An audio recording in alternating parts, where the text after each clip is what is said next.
And it is my great pleasure to introduce a very talented author, Todd Crawshaw.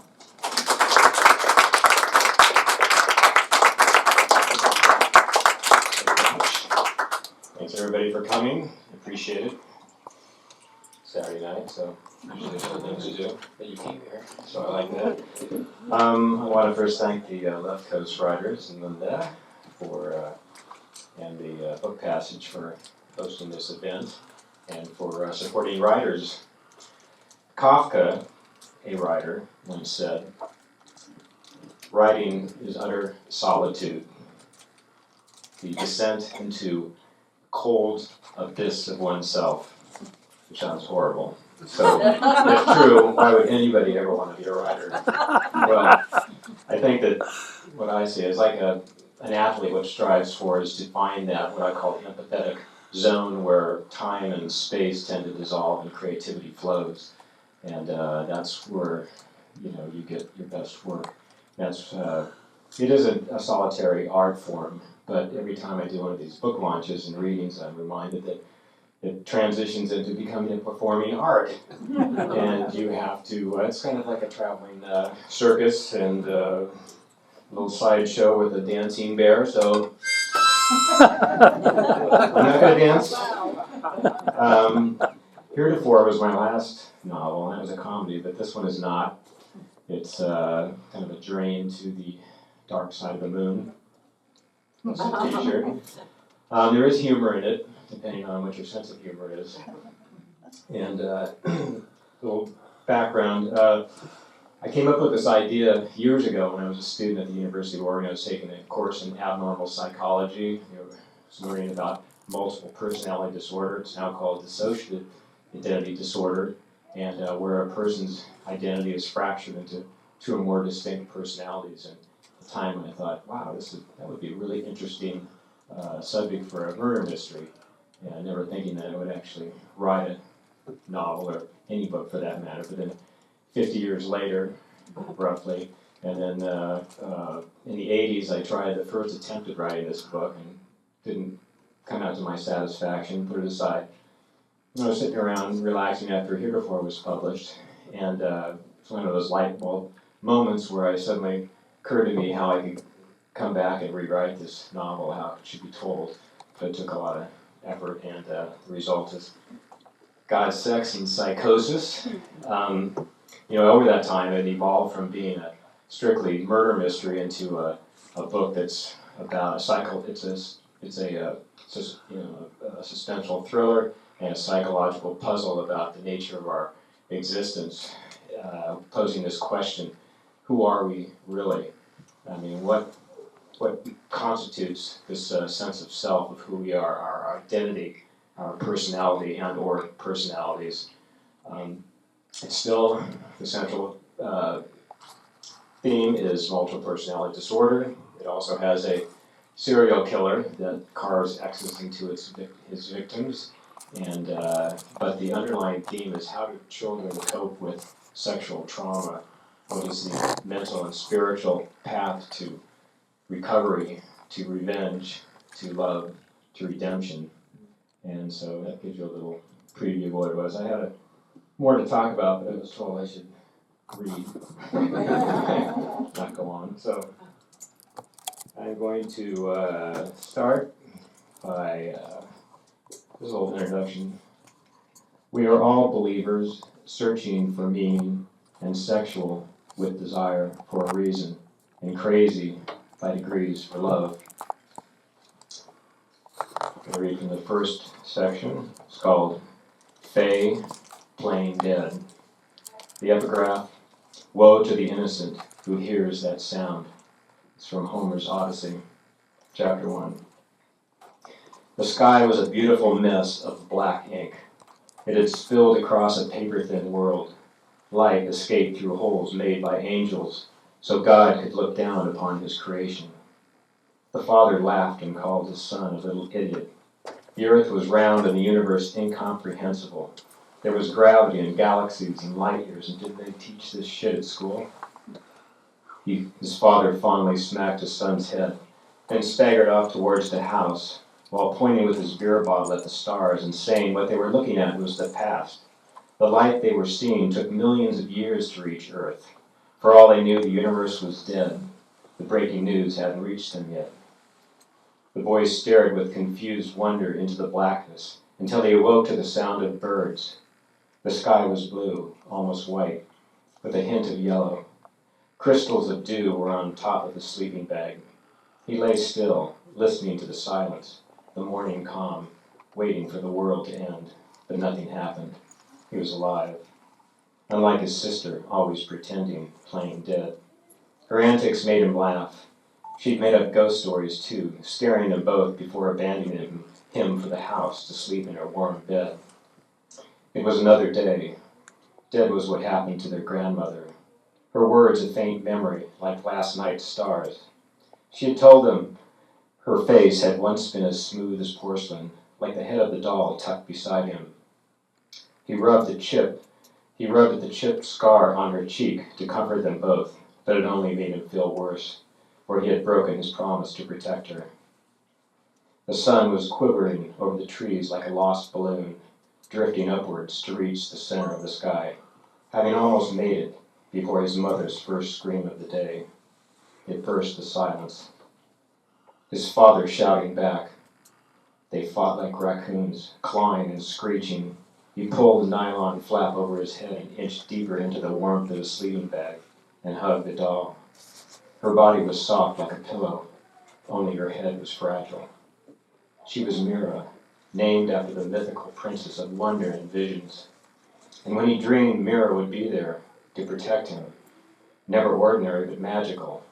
Her painted lips told about angels, warned him of dragons, and took him to places unseen by others.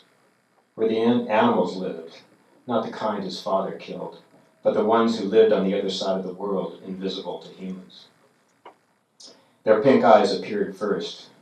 He saw the shape of their furry bodies, rabbits huddled in the darkness. Their ears turned upwards and alerted, their whiskered mouths trying to tell him something. Then a door slammed. The boy's head emerged cautiously, peering out from the hole in the ground. From far away, he watched his father moving within the shadows, banging into chairs and rummaging through trash cans.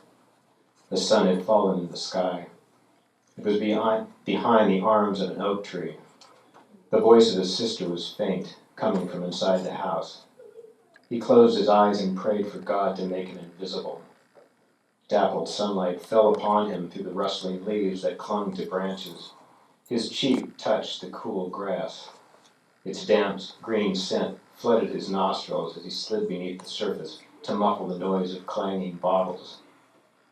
The rabbits were friendly, their eyes sympathetic. The eyes of his grandmother, his aunt, his teacher, the neighbor who came to their door when the noise from their house erupted into violence. They were urging him to enter another hole which went deeper. There was no time to hesitate. They were gesturing, "Hurry!" The explosion startled him. He jerked upright, brushing flecks of wet dirt off his face. On the ground nearby lay the remains of a squirrel. Half its head was blown off. Across his sleeping bag were particles of fur and blood. Footsteps shook the ground. The rifle barrel moved recklessly in the direction of his head. His father flipped the headless animal into the woods with the tip of the gun. His tears only made it worse. His father telling him to stop whining and be a man. Dogs ate dogs. The weak inherited shit, and he'd better learn that fast. The boy was told to get up and go inside the house. He tried to hide Mira, but his father saw the doll, poking it with the gun barrel. As he walked barefoot across the crabgrass, the boy clutched Mira to his chest. The father followed close behind, asking if the doll was his sister's, asking why he played with dolls, asking what the hell he wanted to be, a boy or a girl. The boy looked for help. His twin sister was nowhere in sight, hiding too or off playing with friends. He could see his mother slumped in an armchair inside the house facing the television. Demanding answers, the father grasped and tugged the boy's long hair, male or female, because if he wanted to act like a girl, to be like his sister, it could be arranged. From one pull at the trigger. Flung around, forced to face his father. He was pushed against a picnic table. Held by the throat, the boy felt the gun barrel pushing through the open fly of his pajamas. The cold muzzle pressed against his flesh and he screamed. The boy lost his grip, letting go of Mira, and watched in horror as the doll's face struck the red bricks and shattered to pieces. Black ink and stars gushed from his head. That's the end of chapter 1. I'm just going to read a little bit from chapter 2.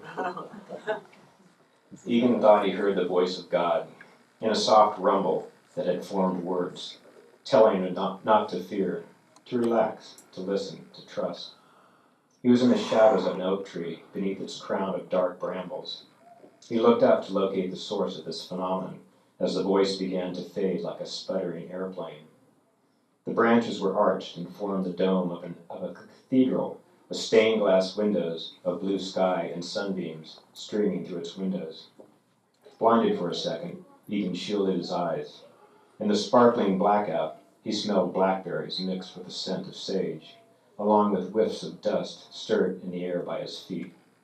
The mountain trail was cooler inside this shady grove, but sweltering beyond its shelter.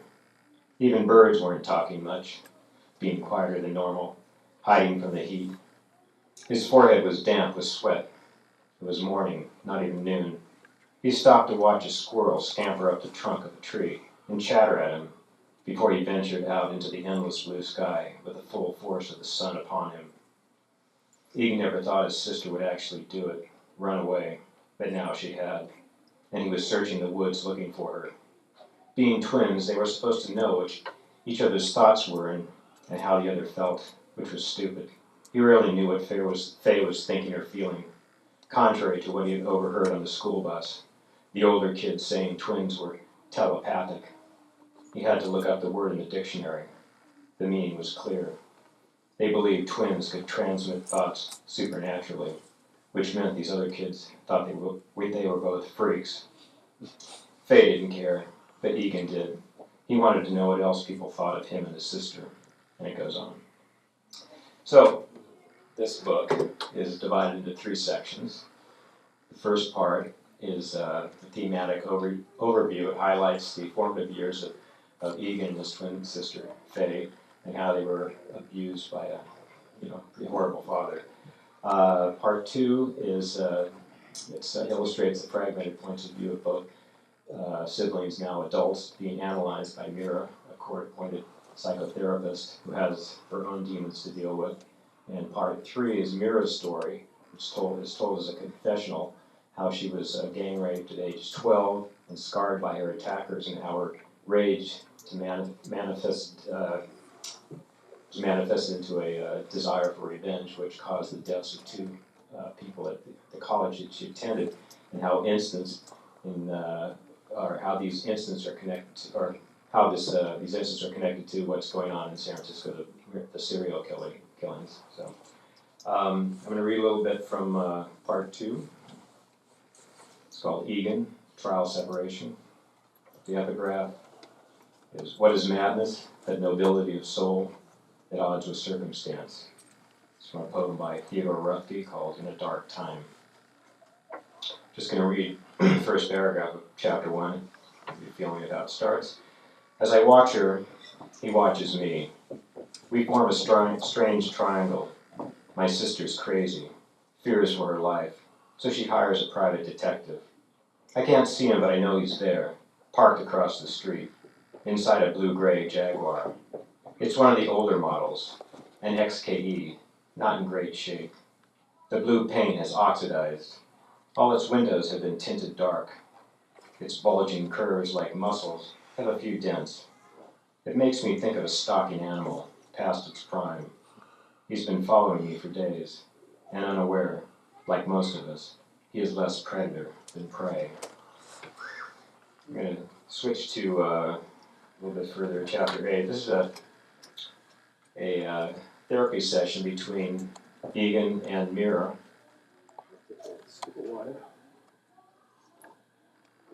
I get really dry. Okay, so Egan starts with Egan saying, "I wish I could switch from a female voice, a male voice, but I can't, so you have to use your imagination. He says, Mira is intrigued by my question. I ask her again, do you like what you do for a living? Yes, for the most part I do. Why? Psychotherapy is challenging. In what way? You, for example, you're challenging. She gives me a direct look, followed by a smile. I realize I've met my match. Although she is slight in stature, with a demeanor that is non-threatening, she has the hint of an elfin grin, a sweetness which belies a mind with incredible power and depth. I know now, after peeking through a crack in her fortress, there are hidden forces that are discreetly kept hidden. It's something I recognize in myself. She too is full of dangers. This could be fun. You said for the most part, what part don't you like about your profession? You asking me these questions.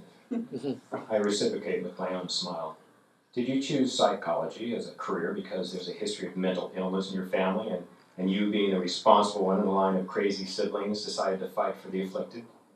Her lips twist playfully. I'm an only child. You got that wrong. I became fascinated by the stars when I was young. Let me guess. You were a child prodigy. And you come from a long line of psychics. No, strike that. Witches? My mother was a bit of a witch, but no. Ah, I've got you talking about your mother. This is good. She responds with a laugh. You're charming when you want to be. I was drawn to astronomy, not astrology. At college, I realized the mind was as infinite as the universe and just as fascinating, which led me to psychology becoming my focus of interest. I detect she has falsified her biography somewhat, yet I let it go. So, there you are, in a nutshell. Mira smiles and compartmentalizes the frivolity and resumes the mask of a profession. Just get back to you. Why not Faye? It's the reason I'm here, right? Precisely. Mira is back in form, her pencil repositioned, ready to take me down with a scribble of words. How would you describe your relationship with your sister? She drives me crazy. She's my sister. That's not to say I don't love her. I don't know who she is half the time. Incredibly patient, Mira observes me intently, listening to my every word like Athena, the breastplated goddess of wisdom. I go on without prompting. She was born 2 minutes earlier and likes to remind me she is the older twin, thus the wiser one. She keeps prodding me to be more adventurous. Would you say she's a motivating force in your art? Faye? No. Some ineffable, ghost-like signal, both essential and inevitable. That's what motivates and guides me. Explain. It's the best I can do. I wait while she jots down notes.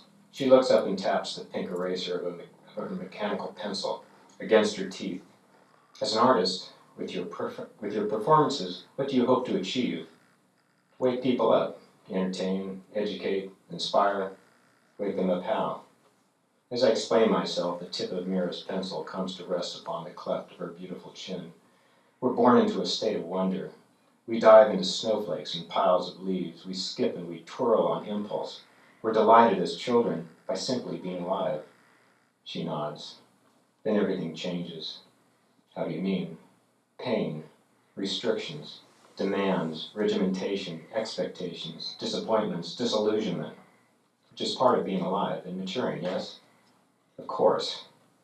She is the tenacious daughter of Zeus again, who sprung fully grown and armored from her father's head. Athena, the virgin goddess of reason. I want to bring out her fun side, the elfin goddess. Okay. As a hypothetical, would you act on impulse to shed your clothes and dance naked? I receive a glare of holy light from the polished helmet she wears for protection. Why would I? I admire her curiosity. For the fun of it. I don't see the point. There is no point. Our sense of play calcifies as we grow older.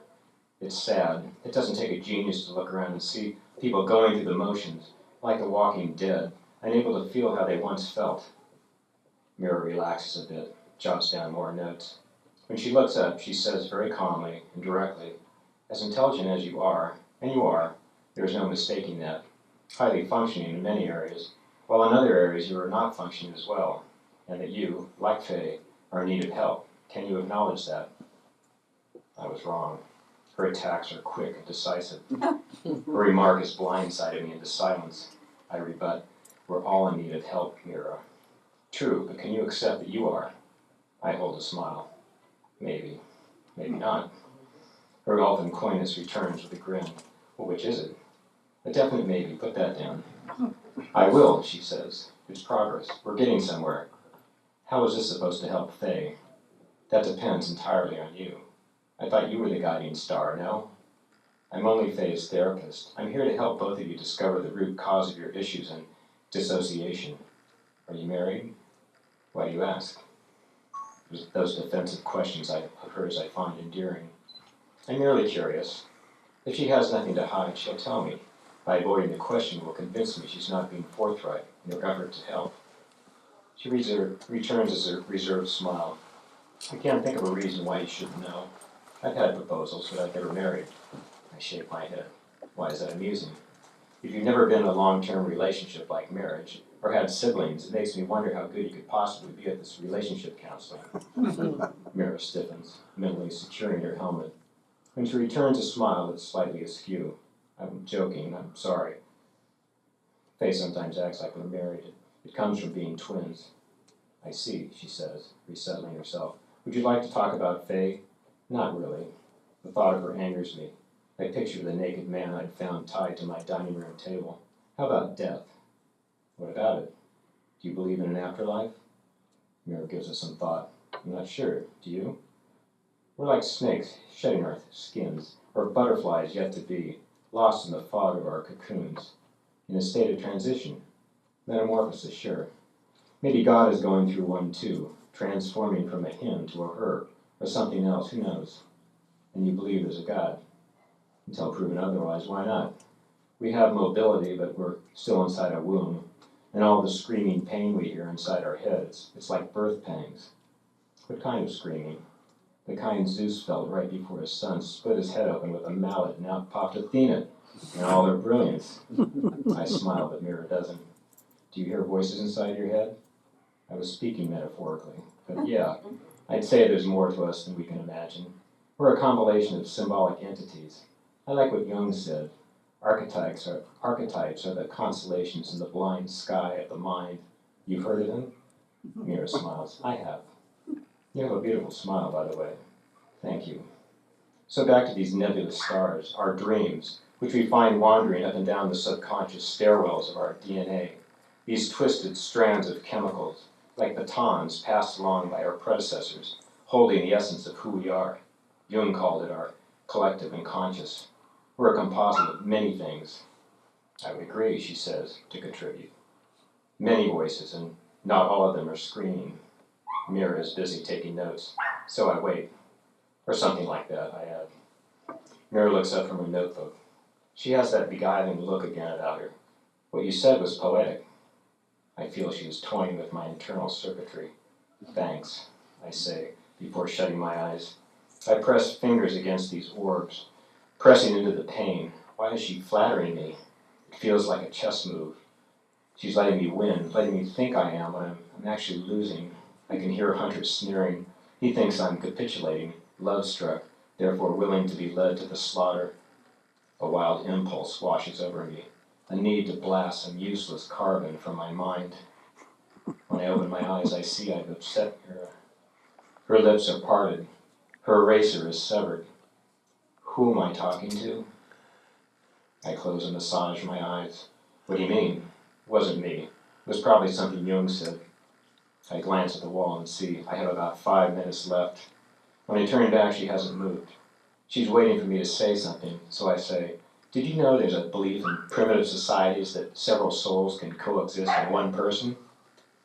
Mira nods, leaving the door open for me to enter. I have a collection of masks. Primitive societies interest me. The collective unconscious, she says to reconfirm. Right. I take a moment to rub my temples to ease the residue of pain. People think they know who they are, but they don't have a clue. We have no idea what lurks in the labyrinth of the soul. You said lurks, which would imply you feel something's ominous at the root, true? I used the word arbitrarily. I don't believe you did. She's unrelenting. Fine, what do you think I meant? I think you know. You believe there is something there you're afraid to face, something that might devour you. You mean like a minotaur? Yes, something you must defeat in order to get better. Because you think I'm sick in the head, like Faye. She fidgets with her pencil and says, "You've mentioned to me you've experienced blackouts. Not that often. But your life would improve without them?" I'm looking for a way out, a diversion. I rake hands through my hair. That Minotaur? I know the myth. He was deadly. Theseus had a ball of golden thread to unwind as he went through the maze, and after he killed the monster, that thread guided him to safety, out of darkness into light. Are you going to provide that thread? Her eyes are sympathetic. I glimpse something is troubling her. She has her own demons to deal with. We are alike. Her eyes look away to her notes, not wanting to see what's inside of her. Not wanting me to see what's inside of her.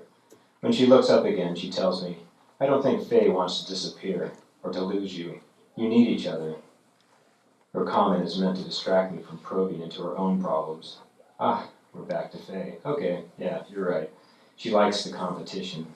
No, she says, that's not what I meant. You need each other, to feel whole again. Right, like that's gonna happen. Good luck. Call it a woman's intuition. I laugh. My mother used to tell me that. Why is that funny? Because she used to use it as an excuse to get drunk, saying it helped her communicate with the spirits. She was a lush. Did you love your mother? Sure, she never hit me, so there was that. She could be fun, but she didn't provide us with much protection either. Do you feel she loved you? In her way. In what way was that? I indulged in her fantasies. She had dreams of being a dancer, a heroine on the silver screen, a gypsy, a nun. It changed from day to day. I think she wished I'd been born a girl, too, like my sister. Why do you say that? I hesitate. She's eager to hear my confession. How much do I want to confess? What will she think of me afterward? Then again, what difference does it make? I don't want Faye to know about this. You can trust me. Right, I can trust her not to tell Faye, but she can't wait to run and tell her colleagues. She says reassuringly, it must be very personal. Sort of. When my sister was away at a friend's house and my father was at work, my mother used to dress me up as a girl. She'd get drunk and put on records, have me dance, and wearing this ballet dress. A tutu? I feel blood flood my face. I don't even know why I'm telling you this. It helps to talk about it, maybe for you. What else did your mother have you do? Things like that. She used to parade me in front of the neighbors dressed as a girl. It was unforgivable. I hated her for it. Did your father know? One day my mother took me on a picnic in the woods. Then on the way home she ran into a tree and I can feel a migraine coming straight at me like a freight train. Its whistle piercing my skull. I press fingers into my eyes. That's the end of that chapter. There you go. So each of the main characters have experienced sexual abuse at an early age, which is the root cause of multiple personality disorder. Each one has been affected differently by it. One becomes a criminal psychologist, the other a performing artist. They both are intelligent and function normally or professionally, except in certain areas they're not performing well and they are dysfunctional. So I think there's times I'm going to read a little bit from the last part. Unless you don't want me to. Okay. Part 3. It's called Mira, Inevitable Fusion. Let's skip ahead a little bit. When I was 12 years old, I was viciously raped. What am I saying? All rapes are vicious and brutal. My father went ballistic, mentally unraveling from a desire to inflict violence upon my attackers. My mother withdrew into a hate-the-world depression for God to have allowed this deflowering of my innocence. I had lied to protect them. I imagined my father being sent to prison for murder. My mother left alone, unable to care for herself, much less me. The revelation to lie came while I was lying exposed on a cold emergency room, being probed and examined in places I'd been told to never let strangers touch. The male doctor even resembled one of my rapists, an older version, and was doing exactly that, touching my private parts while nurses swabbed my naked body open for public viewing. All that was sensitive to me had gone frigid and numb. Initially, I'd been excited by the prospect of my body changing, the pink, budding breasts, the flow of blood and the surge of desire stirring between my legs. I was pleased boys were taking an interest in wanting to be my friend. Then I was raped. I kept a journal. My silly fantasies of worlds where little ponies flew over rainbows and lived in clouds evolved into flights of fancy, about first kisses from a boy, and so many scribbled dreams of love. Then my entries went noticeably darker, which says this about me. I am meticulous, unrelenting, and patiently tenacious, and vengeful. I was hatching a plan. I knew the 3 boys had raped me, even though I'd lied to my parents and the police.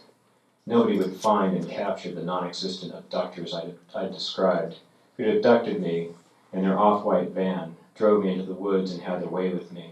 I decided, why should I let the police, prosecutors, defense lawyers, or some judge who had no skin in this game be the ones who decided how these bastards would be punished? My rapists kept their distance from me for a while, though they lived in the same neighborhood. A whole year passed before they turned brazen, feeling they had gotten away with it. They teased me with lewd looks and even spread lies about the incident.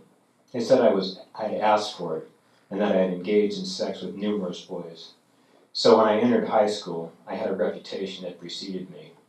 And my rapists, who were all seniors, I'd see daily in the hallways, the cafeteria, or on some football field, playing hero. I kept to myself. Instead of opening up into a beautiful flower that I'd imagined I'd be, I grew up damaged, stunted, and malformed.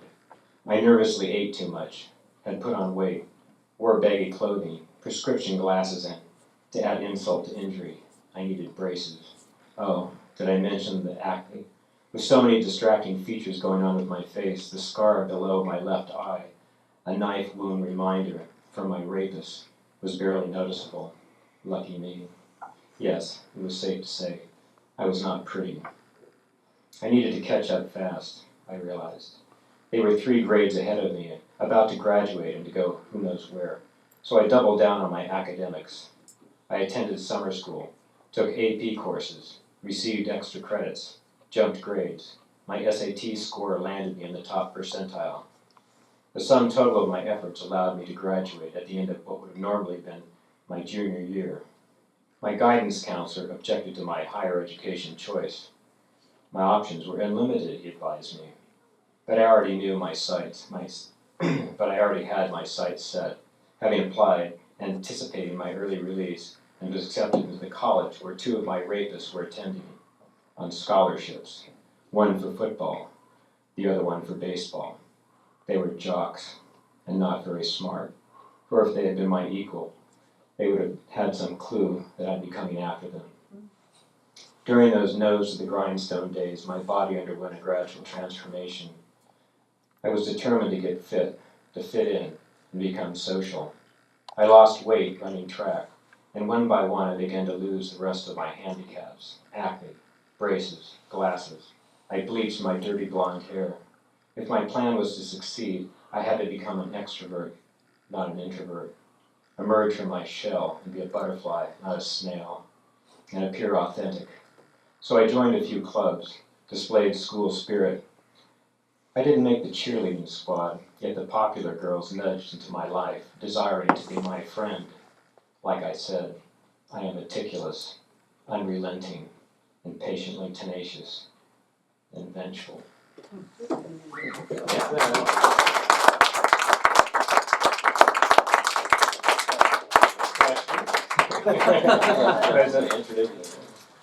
Jeez.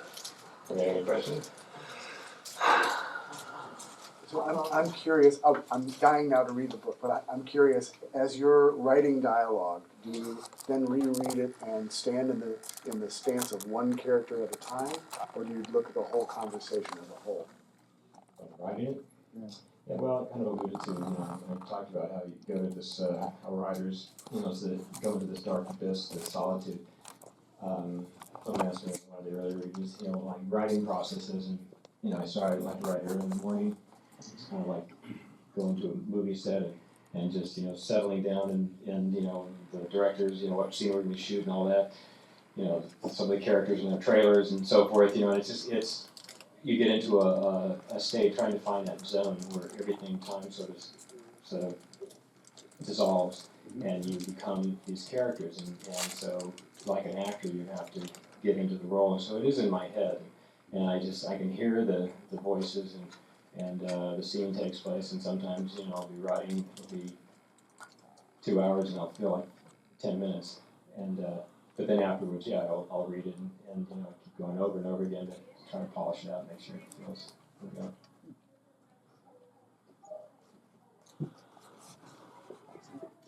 Besides your abnormal psychology course in undergraduate, Yeah. I mean, it sounds like an intense psychological drama.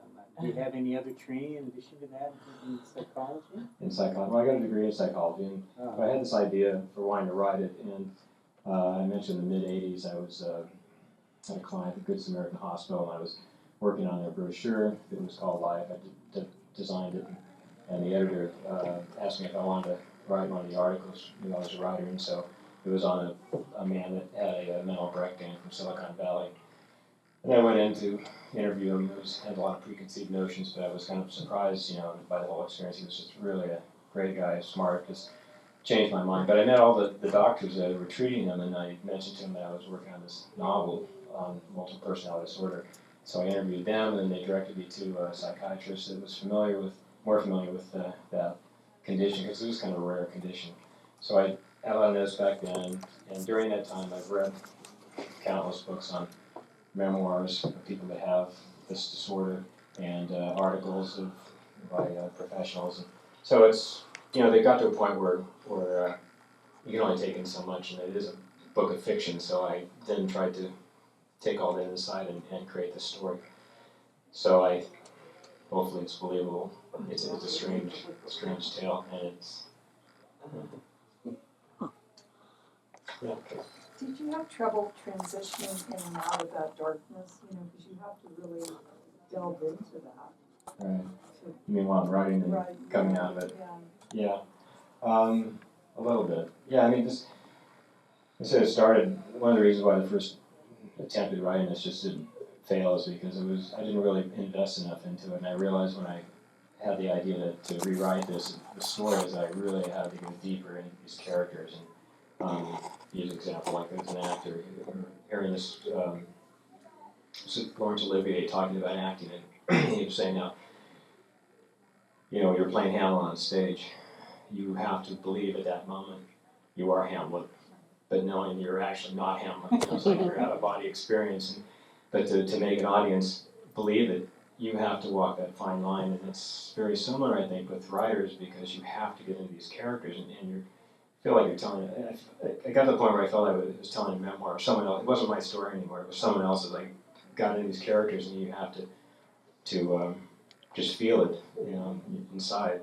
And I'm going to talk to you. I had a very good childhood, and so there's a departure from me. But it's that empathy is being able to put yourself into someone else's place and telling their story. I wanted to ask you, and this is on your second version, not the one that you did earlier, this version. Yeah. What changed from your first draft to this book? What were your changes? Yeah. Well, the macro changes. Yeah. Well, the first book was kind of centered around this. The second part was originally called Trial Separation, and the idea was studying psychology, that that Freud did ego and superego. There was kind of like these characters were based on that. It was kind of simplistic, and I studied a lot of Jung, which talks about the collective unconscious, archetypes, dreams, and so forth. And then Roland May, I was influenced by him because he developed the process of therapy that's more of a one-on-one direct, not lying on the couch telling your problems. But I didn't really have a good ending for it, the first one. I was struggling with this concept. I liked the concept. I thought it was really great when I finished it.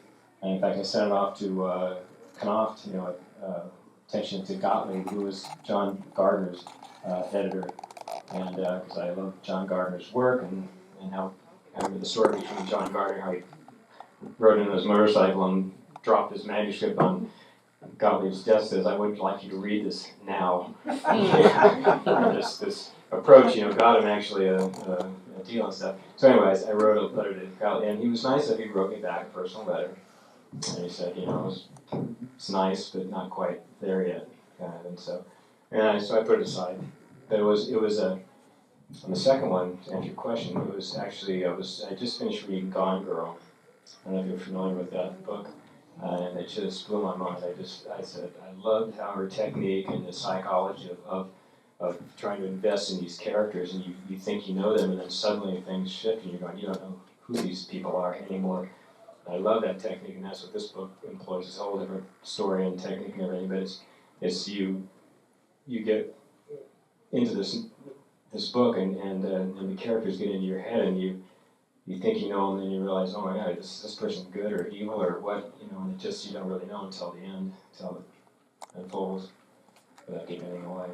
But I like, I like to write, and this is a multi-genre novel. It's a psychological thriller, it's a murder mystery, it's a love story. I mean, it's really about two damaged souls that are trying to overcome their afflictions and metaphorically find their way out of this maze of darkness into the light. No, I don't want to say anymore, because it's and Speaking of love stories, you must Yeah. have fallen in love with the character. What do you do when they're complete and they're not actually living? Will you write another book with them? oh, when you fell in love with a character. Yeah. I don't know. You've heard that expression, you have to kill your darlings, when you write it and stuff. And a funny little story, that the first novel I published, Exploits the Satyr, my daughter was in high school and reading it, and the main character has two daughters, and it was just some kind of loosely based, this kind of thing. So she's reading it, she said, I really like it, She comes downstairs and storms in and goes, "You killed me off!" I said, "No, not really. It's not you, and you're not really Mr. She took it very personally. But yeah, it's like you fall in love with these characters, and sometimes they just go places where you don't expect it, and you need to do that. And when I've written 3 lousy novels, for my first 25 years, which had good concepts, but it had some good aspects to it. But then 3 good ones after that: Exploits the Satyr, Heretofore, and now this one. And what I found with these last 3 is that I really need to know how it's going to start, and I really know how it's going to end. I need to have a really good ending for it. And how I get there, then I fill in and do it. But it's just having both those things is really important for me. And I'll add one other thing too. Is the question is that I recently was watching something on Sunday morning. It was about this artist Dubuffet, I think it was, and I was intrigued because he had a family, and he decided at some point in his life that he was going to abandon his wife and his kids and his whole family and cut off everything. He was going to devote his entire life to art.